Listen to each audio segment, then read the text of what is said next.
when a pregnant stranger collapses on the doorstep of a man who hasn't spoken to another soul in over a decade.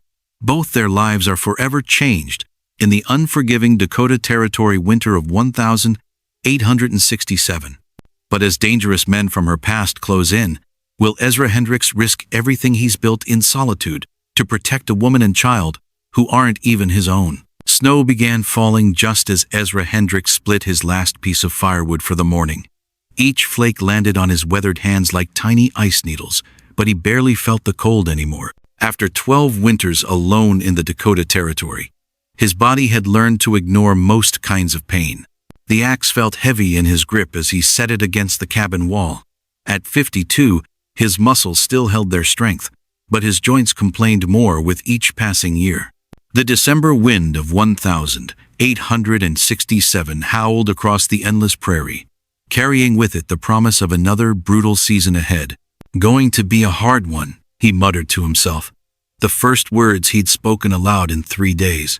His cabin sat like a tiny island in an ocean of grass and snow, 15 miles from the nearest neighbor. The settlement of Millbrook lay even further north, a collection of wooden buildings that seemed to shrink smaller each time he visited for supplies. Most folks there had given up trying to make conversation with the strange hermit who lived alone on the southern range. Ezra preferred it that way. Or at least, he'd convinced himself he did. Inside the cabin, everything sat exactly where Martha had left it 12 years ago. Her sewing basket still held half-finished quilting squares. Her favorite coffee cup remained on the kitchen shelf, clean but unused.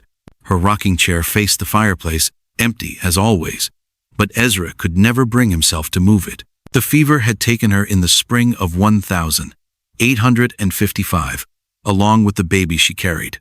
One week they were planning names and building a crib. The next, Ezra was digging 2 graves behind the cabin, his hands raw and bleeding from gripping the shovel too tight. He told himself he would heal. That time would make the memories easier to bear. But as months turned to years, Ezra discovered that healing required more than just waiting. It required hope, and hope seemed to die a little more each day. The townspeople had tried to help at first. Mrs. Patterson brought casseroles every Sunday for months. Young Doc Miller rode out to check on him regularly. Even the preacher made the long journey from Millbrook to pray with him and offer comfort. But Ezra had grown tired of their worried looks and gentle suggestions, tired of being treated like something broken that needed fixing. So he'd stopped going to town except for absolute necessities. Stopped accepting visitors. Stopped pretending he wanted to rejoin the world that had taken everything from him. Now his days followed a simple pattern. Rise before dawn. Check the animals. Split wood. Hunt or fish when needed. Repair whatever the weather had damaged. Sleep when darkness fell. Repeat until winter ended. Then repeat again. The routine kept him alive, but it didn't make him feel alive. Sometimes weeks passed without him noticing. Sometimes he caught himself talking to Martha as if she were still sitting in her chair, and the silence that followed fell deeper than any grave. This particular morning started like countless others. The chickens needed feeding despite the snow. The cow required milking. The horse, a sturdy mare named Belle, stamped impatiently in the small barn, eager for her oats and hay. Belle was the closest thing Ezra had to a friend these days. She didn't judge his long silences or worry about his solitary ways. She simply accepted the feed he brought and the gentle brush strokes he gave her coat, offering quiet companionship without demanding conversation in return. "Storm's coming, girl," he told her as he filled her feed bucket. "Can smell it in the air?" Belle nickered softly and nudged his shoulder with her nose. Animals, Ezra had learned, understood loneliness better than most humans. They didn't try to fix it or explain it away. They simply acknowledged it and offered whatever comfort they could. After finishing his morning chores, Ezra returned to the cabin to prepare breakfast. 2 eggs from his hens. A slice of bread from the loaf he'd baked 3 days ago. Coffee strong enough to wake the dead, as Martha used to say. He ate in silence at the small wooden table he'd built during their first year of marriage. Martha had insisted they needed something fancy for special occasions, but they'd ended up using it every day. She said every meal together was special enough to deserve their best table. The memory made his chest tight. Even after all these years, unexpected thoughts of her could steal his breath away. He'd learned to push them down quickly, to focus on immediate tasks that demanded his attention. Dwelling on the past was a luxury he couldn't afford if he wanted to keep moving forward. Outside, the snow was falling harder now. Fat, wet flakes that would stick to everything and make travel difficult. Ezra knew the signs of a serious storm, and this one promised to keep him trapped indoors for at least a day or two. He spent the afternoon preparing. Extra wood brought inside. Water buckets filled from the well before the pump froze. Oil lamps cleaned and ready. The rifle checked and loaded, though he couldn't remember the last time he'd needed it for anything more dangerous than scaring off coyotes. As evening approached, the wind picked up strength. It rattled the cabin's windows and found every small gap in the walls, sending cold drafts dancing across the floors. Ezra built up the fire and settled into his chair with a book he'd read at least a dozen times. The words blurred together as exhaustion pulled at his eyelids. Another day survived, another night to get through. Another step forward in the endless march of empty time that had become his life. But just as he was about to close the book and head to bed, a sound cut through the howling wind. A sound that didn't belong to the natural symphony of storm and prairie. It sounded almost like... Ezra sat up straighter, straining to listen. There it was again. Definitely not an animal. Not the wind. Something else entirely. Something that sounded remarkably like a human voice calling for help. The pounding on his door came weak and desperate, barely audible above the storm's rage. Ezra set down his book and listened, wondering if the wind was playing tricks on his ears. Then it came again, 3 soft knocks, followed by what sounded like someone falling against the wooden planks. He grabbed the rifle from beside his chair and approached the door carefully. Visitors at night meant trouble more often than not, especially during winter storms when honest folk stayed safely indoors. His nearest neighbors lived miles away and wouldn't venture out in this weather without serious cause. "Who's there?" he called through the thick oak door. A voice answered, so faint he could barely make out the words, "Please, help me." It was a woman's voice, weak with exhaustion and cold. Ezra's grip tightened on the rifle as his mind raced through possibilities. Could be a trick. Could be bandits using a female accomplice to get him to open the door. The Dakota Territory had more than its share of desperate people willing to try anything to survive another winter. But the voice came again, weaker this time. "Please, I can't. Of the baby." Baby. The word hit him like a physical blow, bringing back memories he'd spent 12 years trying to bury. Against every instinct screaming at him to stay safe behind his barred door, Ezra found himself reaching for the heavy wooden beam that secured the entrance. The woman who fell into his cabin looked like she'd been traveling for days. Her dark hair hung in wet tangles around a face pale with exhaustion. Her dress, once probably a respectable blue cotton, was torn and stained with mud, and worse things. But it was her condition that made Ezra's breath catch in his throat. She was heavy with child, probably 7 or 8 months along. Her hands clutched protectively at her swollen belly as she struggled to stay conscious on his floor. Don't send me away," she whispered, green eyes pleading with him. "I've been walking for so long, I don't have anywhere else to go." For a moment, Ezra stood frozen. Every practical thought told him to help her to his horse, bundle her up warm, and take her straight to town where Doc Miller could care for her properly. This was beyond his abilities, beyond what he was prepared to handle. But outside, the storm was reaching full fury. Snow fell so thick he could barely see his own woodpile. The temperature was dropping fast, and the wind was strong enough to knock a man off his feet. No one would survive a 15-mile ride to Millbrook in these conditions. "What's your name?" he asked, setting the rifle aside and kneeling beside her. "Rebecca," she managed. "Rebecca Stone. I came from Fort Laramie. Been walking for 3 days now." 3 days. Fort Laramie was nearly 200 miles south. The thought of this woman, in her condition, making such a journey on foot seemed impossible. Yet here she was, proof that desperation could drive people to attempt the impossible. Ezra helped her to Martha's old rocking chair beside the fireplace. She was lighter than he'd expected, as if the hard travel had worn away everything but the essential core of her being. Her skin felt cold as ice despite the sweat on her forehead. "You're burning up with fever," he said, pressing the back of his hand to her brow. "When did you last eat?" "Yesterday morning, I think. Maybe the day before. Time's been hard to keep track of. He wrapped her in the heaviest blanket he owned and stirred up the fire until flames danced high and bright. The cabin filled with warmth and the smell of wood smoke, familiar comforts that seemed to ease some of the tension from Rebecca's shoulders. While she rested, Ezra prepared a simple meal. Beef stew from the pot he'd made yesterday, warmed over the fire until it steamed. Fresh bread sliced thick and spread with butter. Tea brewed strong with honey to help fight her fever. Eat slow, he warned as he handed her the bowl. Your stomach won't handle too much at once if you've been without food this long. Rebecca nodded and began eating with careful, deliberate bites. She had manners, he noticed. Despite her rough appearance, she held her spoon properly and kept her back straight. This was a woman who'd been raised with some refinement before whatever circumstances had driven her onto the prairie alone. You said you came from Fort Laramie, Ezra said, settling into the chair across from her. That's a long way to travel on foot.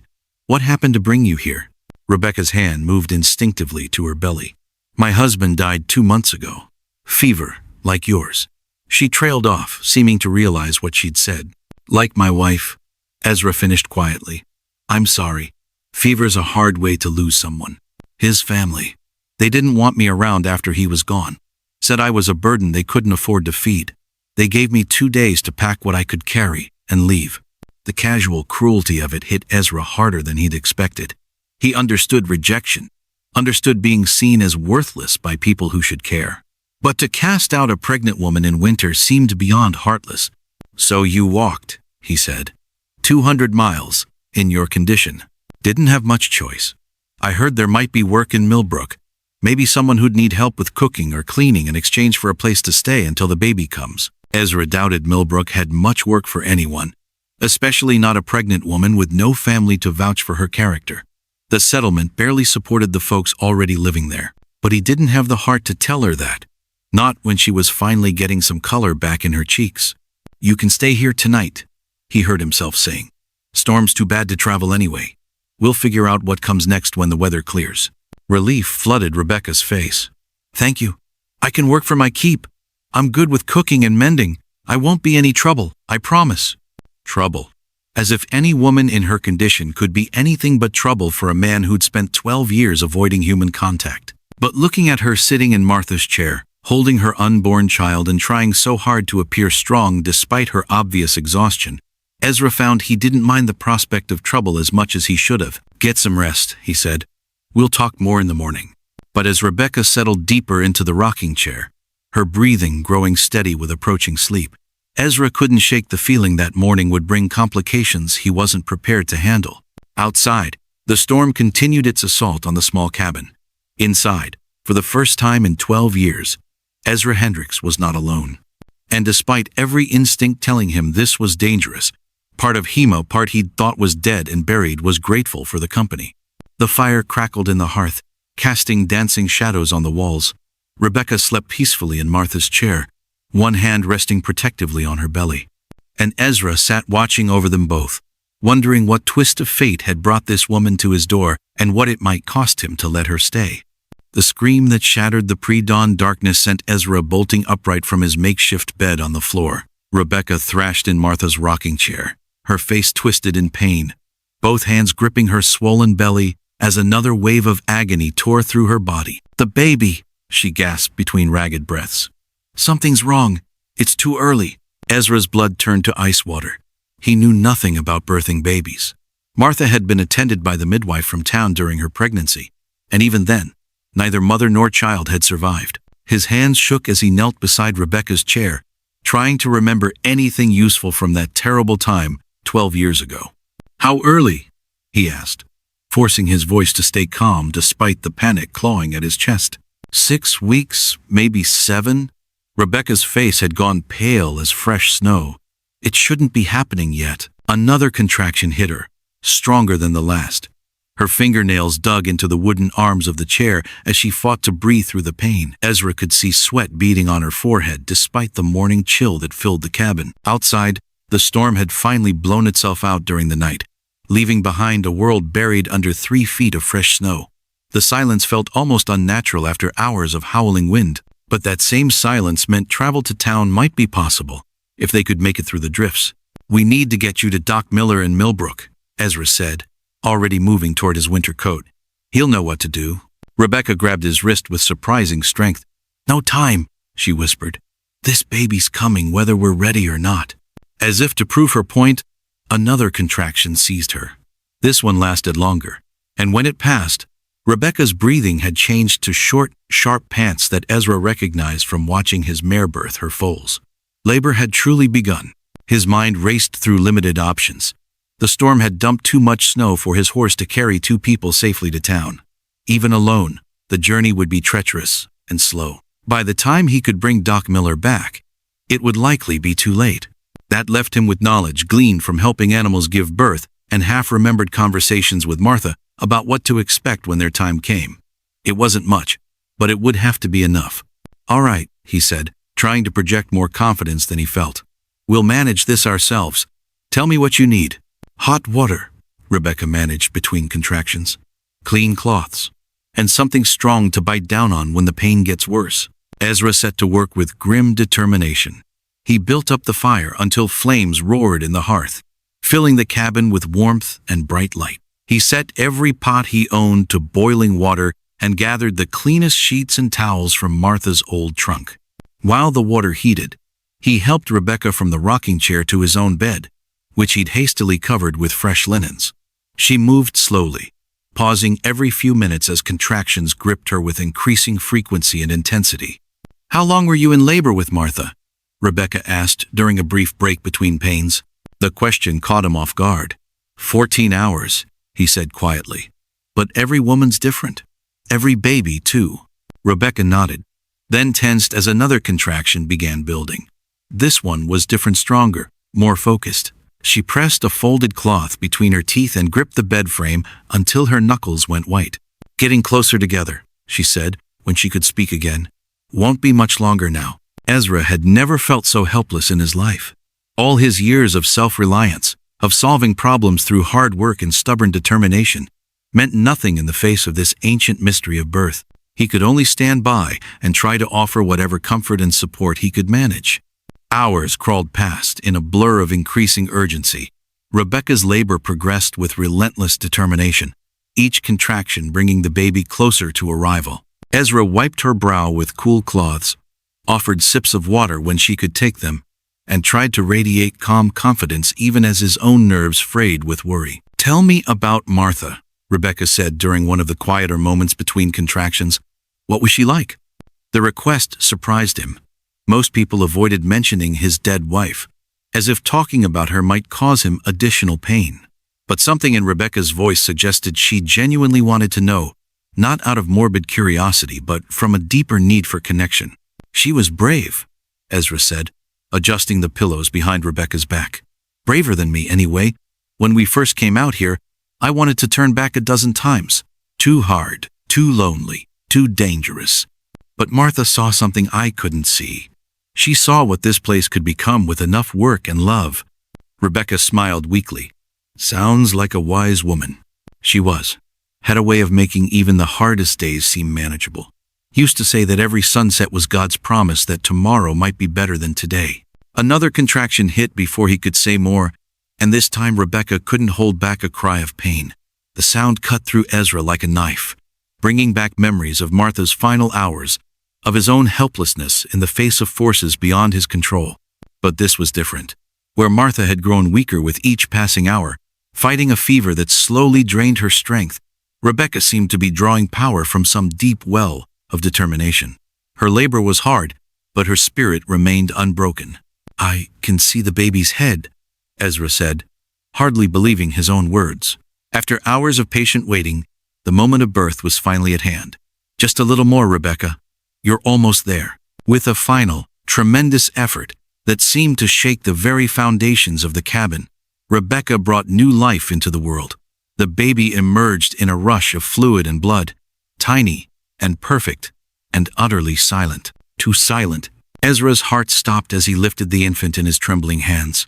The baby was blue and still, showing no signs of the vigorous crying that should have filled the cabin the moment of birth. For one terrible instant, he thought they had fought so hard only to lose the child at the very end. Then instinct took over. He cleared the baby's mouth and nose with his finger, then lifted the tiny form and delivered a sharp tap to its back. Nothing happened. Another tap, harder this time. Still nothing. "Please," he whispered, not even sure who he was praying to. "Please, breathe." As if responding to his desperate plea, the baby suddenly drew in a great gulp of air and released it in a wail that seemed to shake the rafters. The blue tinge faded from its skin, replaced by a healthy pink glow. Tiny fists waved in the air as strong lungs announced this new arrival to the world. "A girl," Ezra said, his voice thick with emotion he hadn't expected. "You have a daughter." Rebecca's exhausted face transformed with joy as Ezra placed the baby in her arms. The infant settled immediately against her mother's chest, her crying fading to soft, contented sounds. Mother and daughter regarded each other with the ancient recognition that bonds all families from the moment of first meeting. "She's perfect," Rebecca whispered, tears streaming down her cheeks. "Look at her, Ezra. Isn't she the most perfect thing you've ever seen?" And looking down at this woman who had stumbled into his life just days ago, now holding new life in her arms in the cabin where he had known such loss, Ezra had to admit she was right. Despite being 6 weeks early, despite the difficult birth, despite all the odds stacked against her survival, this baby was indeed perfect. For the first time in 12 years, his home echoed with sounds of life and hope instead of silence and sorrow. And though he didn't yet understand what it meant for his carefully constructed solitude, Ezra found himself grateful beyond words for this unexpected miracle. The sound of hoofbeats cutting through morning frost made Ezra's blood run cold. 3 riders crested the hill east of his cabin, moving with the purposeful pace of men who had found what they were looking for. He watched from behind the curtain as they surveyed his property, noting the fresh smoke from his chimney, the recently shoveled paths, the signs that his isolated homestead was very much occupied. Rebecca had been with him for nearly a week now, recovering from little Grace's birth with remarkable speed. The baby thrived despite her early arrival. Nursing well and sleeping peacefully in the makeshift cradle Ezra had hastily constructed from an old apple crate and soft blankets. For 6 days, he had allowed himself to imagine this unexpected domestic arrangement might continue indefinitely. But the riders on the ridge shattered that fragile hope like ice under a hammer blow. "Rebecca," he called quietly, not wanting to alarm the baby. "We have company coming. 3 men I don't recognize." Her face went white as fresh snow. "Describe them." Ezra squinted through the frosted glass. "The leader's a big man with a beard, wearing a black coat and a hat with silver trim. The other 2 look like hired guns, hard faces, riding like they mean business." Rebecca's hands trembled as she pulled baby Grace closer to her chest.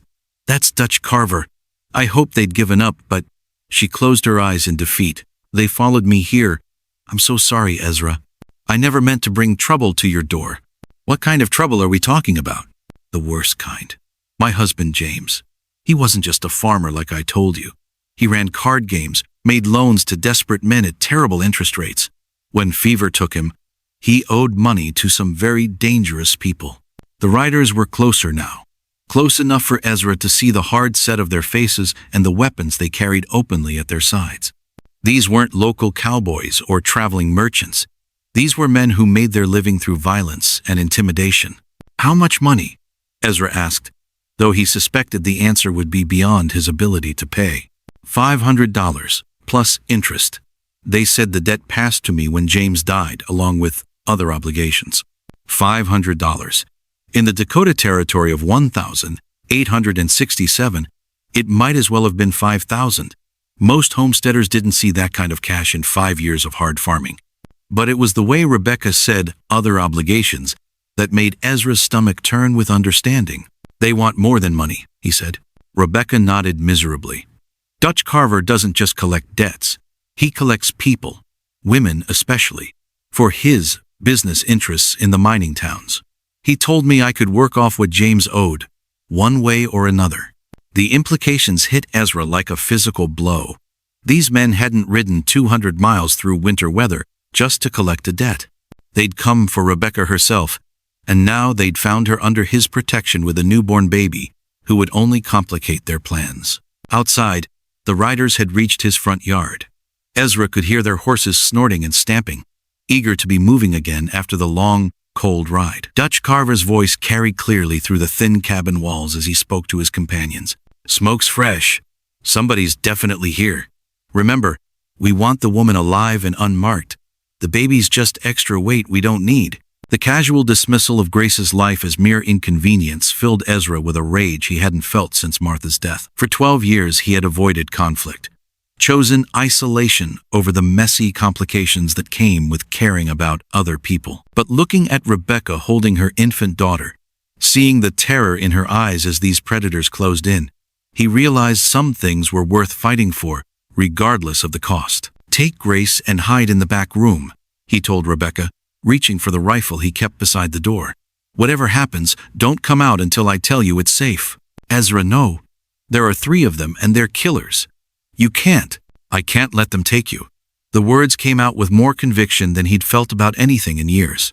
"I won't let them hurt either of you." A heavy knock rattled the cabin door before Rebecca could respond. Dutch Carver's voice boomed through the wood with false cheerfulness that fooled no one. "Morning, friend. Beautiful day, isn't it? We're looking for someone who might have passed this way. A woman, traveling alone. Red hair, expecting a child. Name of Rebecca Stone. You seen anyone matching that description?" Ezra waited until he heard the soft sound of the back room door closing before answering. "Can't say I have. Don't get many visitors out this way." "That's funny, because we tracked her footprints right to your door. Of course, that was before the big snow. But tracks don't lie, friend. Neither do horses. Mine's telling me there's definitely a woman inside your cabin right now." The doorknob rattled as Dutch tested the latch. Ezra had barred it from the inside, but the wood was old and the hinges were starting to show their age. It wouldn't hold for long against determined men with the right tools. "Now, I'm going to assume you're just being neighborly, offering shelter to a woman in need," Dutch continued, his voice taking on a harder edge. "That's admirable. But Mrs. Stone has business to settle with me, and I've come a long way to collect. So why don't you just open this door and let us have a civilized conversation about how to handle this situation?"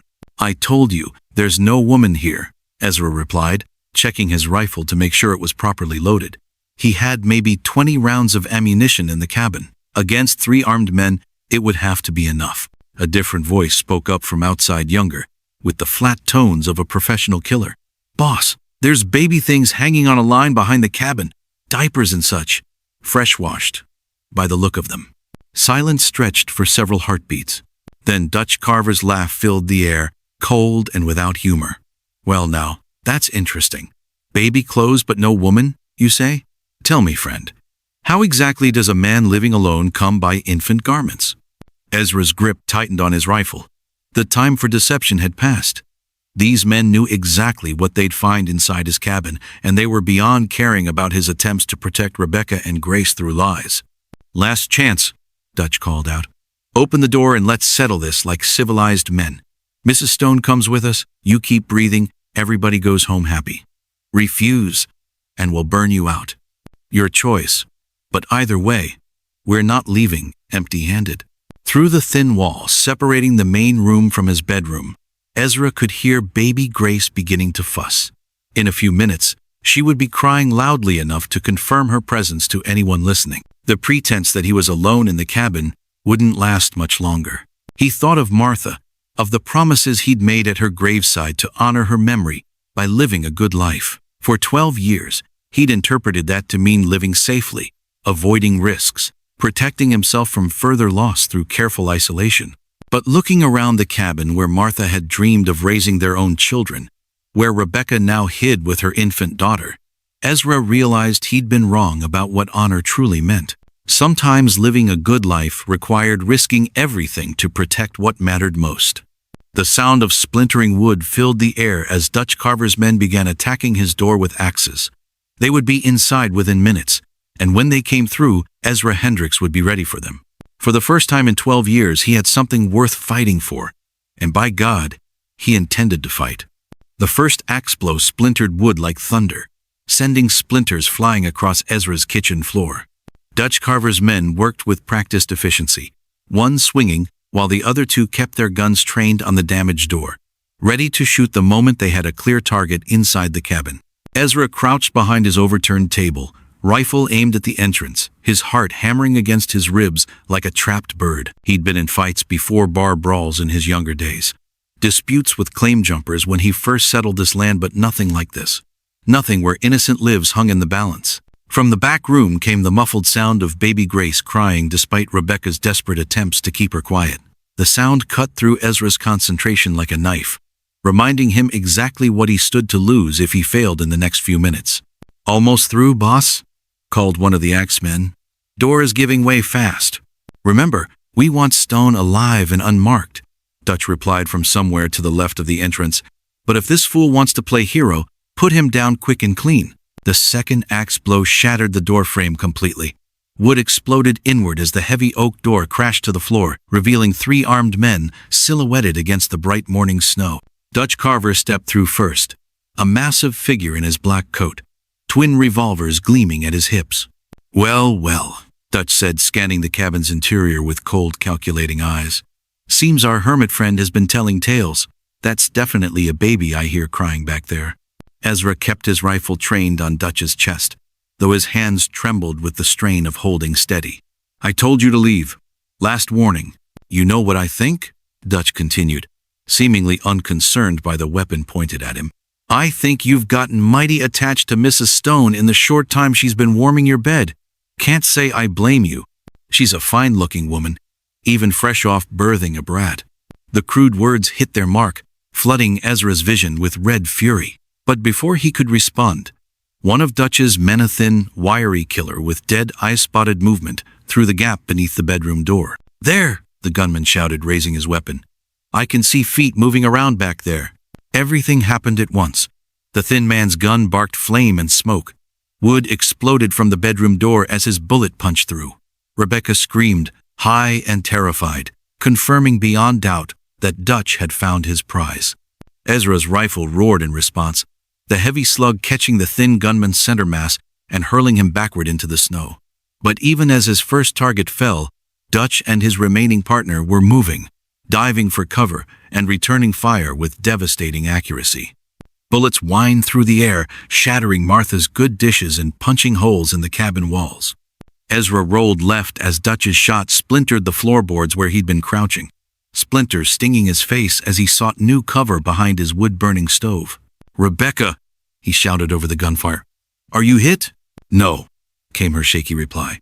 "But the door's shot through. We can't stay here much longer." Dutch's remaining partner, a stocky man with arms like tree trunks, was reloading behind the overturned table that had been Ezra's previous shelter. Dutch himself had taken position beside the ruined doorway, using the frame for protection while he planned his next move. "You're outnumbered and outgunned, hermit," Dutch called out. "Surrender now, and I might let you live to see spring. Keep fighting, and I'll feed you to the coyotes piece by piece." Instead of answering, Ezra sent a bullet splintering through the table where the stocky gunman hid. The man yelped and scrambled deeper into cover, his confidence clearly shaken by how close the shot had come to ending his life. But Ezra knew Dutch was right about the odds. He had perhaps 15 rounds left, while his enemies could afford to trade shots all day. Worse, every bullet they fired brought them closer to the back room where Rebecca sheltered with baby Grace. Eventually, a stray shot would find its mark. He needed to change the terms of this fight, and fast. The idea came to him as his eyes fell on the oil lamp that had somehow survived the initial exchange of gunfire. It sat on a shelf near the kitchen area, full of kerosene and ready to provide light for the evening meal he'd never get to cook. Ezra grabbed the lamp with his free hand, careful not to spill the flammable liquid inside. Dutch saw the movement and raised his gun, but Ezra was already hurling the lamp toward the front of the cabin, where the 2 remaining gunmen had taken shelter. Glass shattered against the wall. Kerosene splashed across the wooden floor, soaking into the dry timber that formed his home's foundation. For a moment, nothing happened. Then a spark from the fireplace caught the fumes, and flame raced across the spilled fuel in a river of orange light. "Fire!" the stocky gunman screamed, beating at his pants where burning kerosene had splashed. "The whole place is going up!" Dutch cursed viciously as flames began licking at the cabin walls, consuming the dry wood with hungry enthusiasm. Already, smoke was filling the small space, making it difficult to breathe and impossible to see clearly. "Fall back," Dutch ordered. "We'll burn them out." But as the two men retreated toward the ruined doorway, Ezra was already moving. He burst from cover, rifle blazing, driving his enemies back into the snow-covered yard where they'd lose their advantage of protected positions. His first shot took Dutch in the shoulder, spinning the big man around and sending his gun flying into a snowbank. His second shot missed the stocky gunman, but came close enough to send him diving for cover behind the horses they'd tied to Ezra's fence post. Now the fight was in the open, with winter wind cutting through smoke and flame as the three survivors faced each other across Ezra's front yard. Behind them, his cabin burned with increasing fury, consuming 12 years of memories in minutes. "Rebecca!" he shouted over the crackle of flames. "The back window! Get out now!" He could only hope she understood. Hope she could escape through the small window that opened onto the side of his property where the horses waited. Because this fight was far from over, and Dutch Carver's eyes held the promise of terrible revenge for the blood he'd already spilled. The stocky gunman popped up from behind the horses, gun trained on Ezra's chest. But before he could fire, a new sound cut through the morning air, the thunder of approaching hoofbeats. Many riders, coming fast from the direction of Millbrook. Dutch's face went pale as he recognized what that sound meant. Help was coming, and his small force was in no position to fight both Ezra and whoever was riding to assist him. But as the sound grew louder, Ezra felt his own surge of hope, tempered by a terrible realization. He had no idea who was coming, or whose side they might be on when they arrived. In the Dakota Territory, a man's enemies often outnumbered his friends. The next few minutes would determine whether salvation rode toward his burning homestead, or simply a different kind of doom. Sheriff Tom Bradley's voice cut through the smoke and chaos, like a blade through silk, bringing with it the full authority of territorial law and 6 armed deputies who had ridden hard from Millbrook after hearing the distant gunfire echoing across the frozen prairie. "Drop your weapons now!" Bradley shouted, his Winchester rifle trained on Dutch Carver's blood-soaked form. "This is territorial law speaking, and I won't ask twice." Dutch staggered backward, his wounded shoulder dripping crimson onto the pristine snow. His remaining partner, the stocky gunman, slowly raised his hands as he found himself facing 7 rifle barrels with nowhere to run. The odds had shifted dramatically in the span of heartbeats. "About time, Sheriff," Ezra called out, not lowering his own weapon but grateful beyond words for the intervention. "These men tried to burn me out after breaking into my home." "We can see that," Deputy Miller replied, gesturing toward the cabin where flames now consumed the front wall and roof with devastating efficiency. "Question is, what's this all about?" Before Ezra could answer, Rebecca appeared around the side of the burning building. Baby Grace clutched protectively in her arm. She moved carefully through the deep snow, her face streaked with soot and tears but her eyes fierce with determination. "It's about me," she said clearly, her voice carrying across the yard despite her exhaustion. "These men came here to collect me like property, to force me into a life I'd rather die than live." Dutch Carver laughed bitterly, pressing his good hand against his wounded shoulder. "Property's exactly what she is, Sheriff. Woman owes me $500, plus interest. Her dead husband's debt, transferred legal-like when he passed. I got papers to prove it." "Papers don't mean much when they're written in blood and enforced with bullets," Sheriff Bradley replied coldly. "Especially not when they involve kidnapping women and threatening newborn babies." The sheriff was a man Ezra recognized, but had rarely spoken with during his infrequent trips to town. Bradley had a reputation for fairness tempered with steel, someone who enforced territorial law without regard for wealth or influence. If anyone could sort through this mess fairly, it would be him. "Now then," Bradley continued, "let's hear the whole story before anybody else gets shot. Mrs. Stone, Rebecca Stone." She stepped closer to Ezra, instinctively seeking protection even though the immediate danger had passed. "My husband James ran gambling operations around Fort Laramie. When fever took him 2 months ago, he owed money to dangerous people. This man among them?" Bradley nodded toward Dutch. "Dutch Carver runs loans and other businesses throughout the mining territories. When James died, Dutch said the debt transferred to me. But he wasn't just asking for money. He wanted me to work in his establishments until the debt was cleared." The implications hung heavy in the cold morning air. Every man present understood what kind of work Dutch Carver had in mind. and the disgust on their faces showed clearly what they thought of such arrangements. "That's a lie," Dutch protested, though his voice lacked conviction. "I run legitimate businesses. The woman owes money, plain and simple. I came here to collect what's rightfully mine." "By burning down a man's home?" Deputy Miller asked skeptically. "By shooting up his property and threatening a woman who just gave birth? That's your idea of legitimate business?" While the men argued, Ezra found his attention drawn to Rebecca and baby Grace. The infant had stopped crying, and now gazed around with the wide-eyed wonder of someone seeing the world for the first time. Rebecca herself looked exhausted but relieved, as if a crushing weight had finally been lifted from her shoulders. In the distance, his cabin continued to burn. 12 years of careful accumulation was turning to ash and smoke, taking with it Martha's sewing basket, her favorite coffee cup, her rocking chair where Rebecca had first held baby Grace. Everything he'd preserved as a shrine to his dead wife was being consumed by flames he'd lit to protect the living. Strangely, the loss didn't hurt as much as he'd expected. Those possessions had been anchors to the past, keeping him trapped in grief instead of allowing him to move forward. Perhaps their destruction was a necessary sacrifice for the chance at something new. "Mr. Hendricks," Sheriff Bradley called, drawing Ezra back to the immediate situation. "These men claim Mrs. Stone owes them a substantial debt. Is that true?" "I don't know anything about her husband's business dealings," Ezra replied carefully. "But I do know she arrived here half dead from cold and exhaustion, seeking shelter during a winter storm. I offered help as any decent person would." "And now?" The question hung in the air like smoke from his burning home.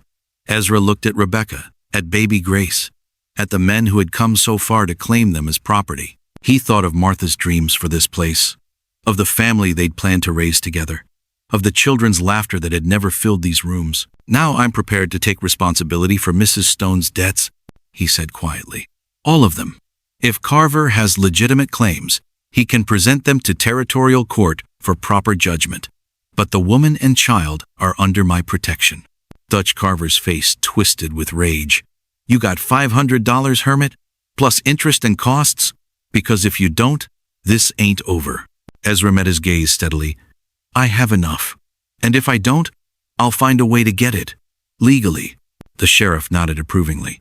"That's how civilized people handle business disputes. Through courts and law, not guns and threats." He gestured to his deputies. "Take these men into custody. We'll sort out the legal claims back in town."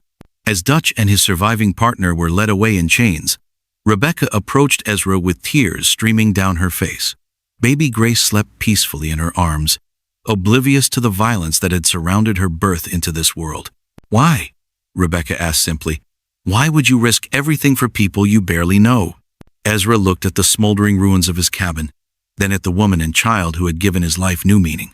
"Because 12 years ago, I lost everything that mattered to me. I thought the answer was to never care about anything again. But I was wrong."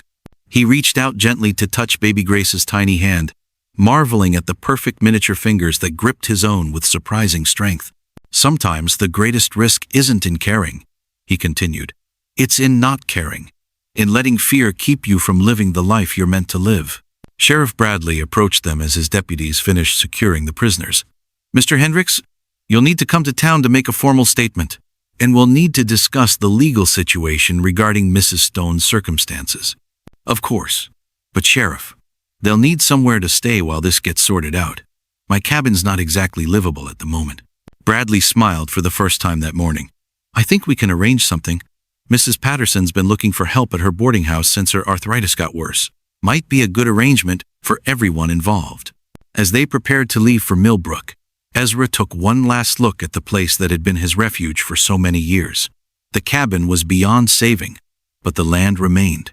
The well still held sweet water. The barn still stood solid and strong. The foundation of his life had survived, even if the structure built upon it had burned away. Perhaps that was how it was meant to be. Perhaps some things needed to be destroyed before something better could take their place. With Rebecca and baby Grace beside him, Ezra Hendricks mounted his horse and rode toward town, toward whatever future awaited them there. Behind him, smoke rose into the clear Dakota sky, like a prayer of thanksgiving for dangers past and blessings yet to come. The letter that arrived 3 weeks later changed everything Ezra thought he knew about Rebecca's past and it came from the most unexpected source imaginable, a lawyer in Denver, representing someone who claimed to be baby Grace's grandfather. Mrs. Patterson's boarding house had become a haven of domestic tranquility during those weeks of waiting. Rebecca helped with cooking and cleaning while recovering her strength. Baby Grace charmed every resident with her sweet temperament, and Ezra found himself visiting more often than strictly necessary to check on their welfare. The legal proceedings against Dutch Carver had moved slowly but steadily. Sheriff Bradley's investigation revealed a pattern of intimidation and illegal debt collection stretching across 3 territories. More importantly, he'd uncovered evidence that James Stone's gambling debts were largely fabricated, inflated far beyond their actual value through forged documents and false witnesses. Ezra had been prepared to pay whatever legitimate debts existed, but it appeared Rebecca owed far less than anyone had believed. The future was beginning to look brighter than any of them had dared hope. Then the letter arrived. "Mr. Hendricks," Rebecca said, her voice trembling as she sat in Mrs. Patterson's parlor with the official document spread across her lap. "You need to see this." The letterhead bore the name of Whitman, Cross, Associates, Attorneys at Law, Denver, Colorado Territory. The language was formal and legal, but the message was devastatingly clear. Colonel Henry Morrison of Denver claimed to be the biological grandfather of Grace Stone and was demanding custody of the infant. "Morrison," Ezra said, the name tasting bitter on his tongue. "I know that name. He owns half the silver mines in Colorado, one of the richest men in the territory." Rebecca's hands shook as she held the letter. "He says James wasn't Grace's real father.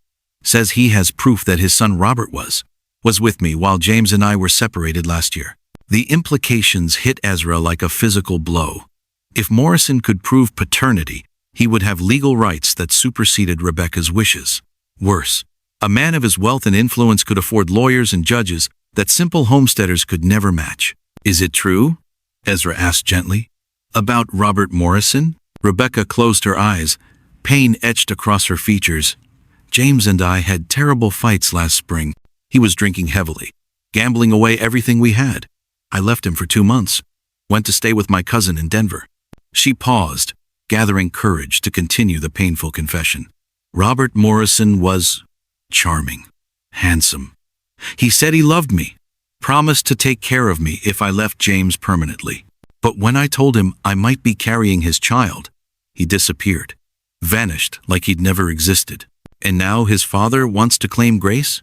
According to the letter, Robert died in a mining accident 6 months ago.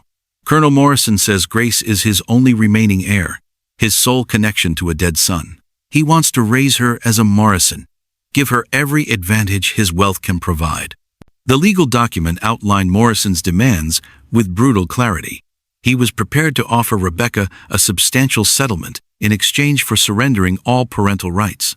If she refused, he would pursue custody through territorial courts, using his resources to prove his case and discredit her character. Mrs. Patterson, who had been listening from the kitchen doorway, finally spoke up. "That man's got no right to steal a baby from her mother, no matter how much money he's got." "Money talks loud in territorial courts," Ezra said grimly, "especially when it's backed by political influence and hired lawyers."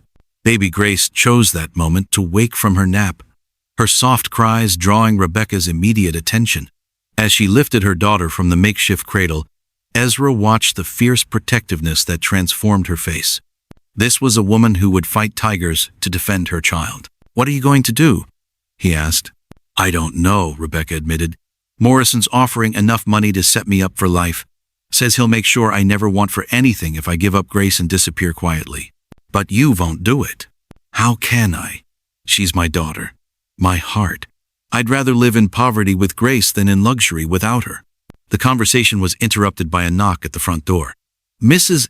Patterson answered it to find a well-dressed stranger holding an expensive leather satchel and wearing the kind of clothes that announced wealth and authority. "Good afternoon, madam. I'm looking for Mrs. Rebecca Stone. I'm told she's residing here temporarily." Mrs. Patterson's eyes narrowed with suspicion. "Depends who's asking." "Jonathan Cross, attorney for Colonel Henry Morrison. I've come to discuss a matter of mutual interest with Mrs. Stone." The lawyer's arrival so soon after his letter was no coincidence. Morrison was moving quickly to claim his prize before Rebecca could organize effective resistance. Ezra felt his protective instincts flaring as he recognized the threat this smooth-talking professional represented. "Mrs. Stone is under my protection," Ezra said, stepping into the doorway beside Mrs. Patterson. "Any business you have with her goes through me first." Cross looked him up and down with barely concealed disdain. "And you are?" "Ezra Hendricks, the man who's prepared to fight any attempt to separate a mother from her child." The lawyer's smile was cold as winter wind. "Mr. Hendricks, I appreciate your rustic chivalry, but this is a legal matter involving significant financial interests. Perhaps it would be better handled by people who understand the complexities involved." "I understand plenty. You represent a rich man who wants to buy a baby because his son got killed before he could claim her himself. That about sum it up?" Cross's facade of politeness cracked slightly. "Colonel Morrison is prepared to offer Mrs. Stone a very generous settlement, far more than she could earn in a lifetime of domestic service." The insult was deliberate, designed to remind Rebecca of her precarious social position. A woman alone with a child had few options in 1867, especially one whose reputation had been tainted by association with gambling and violence. But before Rebecca could respond, another voice cut through the tension from an unexpected direction. Sheriff Bradley stood at the boarding house gate, his expression grim as he approached the group clustered on the front porch. "Mr. Cross," Bradley said, his tone formal but cold, "I'm surprised to see you in Millbrook so soon after our last conversation." The lawyer's confident demeanor wavered slightly. "Sheriff, I wasn't aware you were acquainted with this matter." "Oh, I'm acquainted with it all right. Just finished talking to Judge Morrison in Denver. Seems there's been some irregularities in how Colonel Morrison has been handling his legal affairs lately." Cross's face went pale. "I'm not sure what you're implying, Sheriff." "I'm not implying anything. I'm stating facts. Judge Morrison, that's the Colonel's nephew, by the way, has been taking bribes to influence custody decisions. The Territorial Governor's Office is very interested in discussing this pattern with anyone who might have relevant information." The implications of Bradley's words hung heavy in the afternoon air. If Morrison's legal strategy depended on corrupted judges, his seemingly overwhelming advantage might not be as insurmountable as it had appeared. Cross recovered his composure quickly, but not before Ezra had seen the flash of panic in his eyes. "These are serious accusations, Sheriff. I hope you can substantiate them." "Oh, I can substantiate plenty. Question is whether you want to be part of the solution or part of the problem when this all comes to trial." As the lawyer retreated to reconsider his strategy, Ezra felt a surge of hope for the first time since Morrison's letter had arrived. Perhaps wealth and influence weren't the only forces that mattered in territorial justice. Perhaps ordinary people still had a chance when they stood together against corruption and intimidation. But looking at Rebecca holding baby Grace, seeing the fear still etched in her features despite this temporary victory, Ezra knew the fight was far from over. Morrison had too much at stake to give up easily, and desperate rich men were often more dangerous than desperate poor ones. The real battle for Grace's future was just beginning. Spring came to the Dakota Territory with unusual warmth in 1868, melting the last of winter's snow and revealing the green shoots of new grass beneath. But the letter that arrived with the morning mail brought news that chilled Ezra's heart, despite the pleasant weather surrounding Mrs. Patterson's boarding house. Colonel Morrison was dead, killed when his horse threw him during an early morning ride through his Denver estate. The news should have brought relief, an end to the legal battle that had consumed their lives for the past 2 months. Instead, it brought complications none of them had anticipated. "There's more," Rebecca said, her voice tight with worry, as she read the additional documents that had accompanied the death notice. "Morrison changed his will just before he died. He's left everything to Grace, the mines, the properties, the investments, all of it." Ezra looked up from where he was helping baby Grace practice, sitting up on a blanket spread across the boarding house floor. At 4 months old, she was growing stronger every day, her bright eyes taking in everything around her with curious intelligence. "How much is everything?" he asked, though he suspected the answer would be staggering. According to his lawyer, approximately $2 million. The number seemed impossible, more money than existed in most entire territories. Baby Grace was now potentially one of the wealthiest people in the American West, inheriting an empire built on silver and speculation. "But there are conditions," Rebecca continued, her voice growing more strained. The inheritance is held in trust until Grace reaches 21. Until then, she must be raised according to Morrison's specific instructions, supervised by trustees he appointed before his death. Mrs. Patterson, who had been listening from her rocking chair by the window, snorted with disgust. Dead man trying to control a living child from his grave. That's not natural. What kind of instructions? Ezra asked, though he dreaded the answer. Rebecca scanned the legal documents, her face growing paler with each paragraph. Elite boarding schools back east. Summers in Europe. Association only with approved social circles. Marriage to be arranged with suitable partners from established families. The implications were clear. Morrison intended to mold Grace into a proper society lady, completely removed from her mother's influence and the rough frontier life where she'd been born. It was kidnapping by legal document. Separation through wealth rather than force. And if you refuse these conditions, the money goes to Morrison's business partners. Grace receives nothing. And, Rebecca's voice broke slightly, and I'm to be prosecuted for fraud, claiming Morrison money under false pretenses. Even in death, the colonel had found a way to threaten Rebecca into compliance. Accept his terms and lose her daughter to Eastern boarding schools. Refuse them and face imprisonment while Grace grew up in poverty. The sound of approaching horses interrupted their grim discussion. Through the window, they could see Sheriff Bradley riding up with a Campagnana middle-aged woman in expensive traveling clothes, who carried herself with the bearing of someone accustomed to authority. That'll be Morrison's sister, Rebecca said, recognizing the woman from descriptions in the legal papers. Margaret Morrison Whitfield. She's one of the trustees appointed to oversee Grace's upbringing.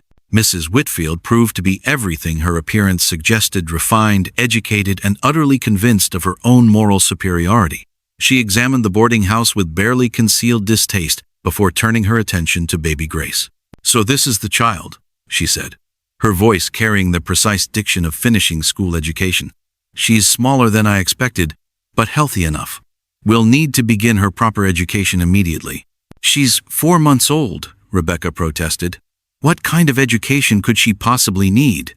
The kind that ensures she doesn't grow up speaking with a frontier accent or displaying common manners.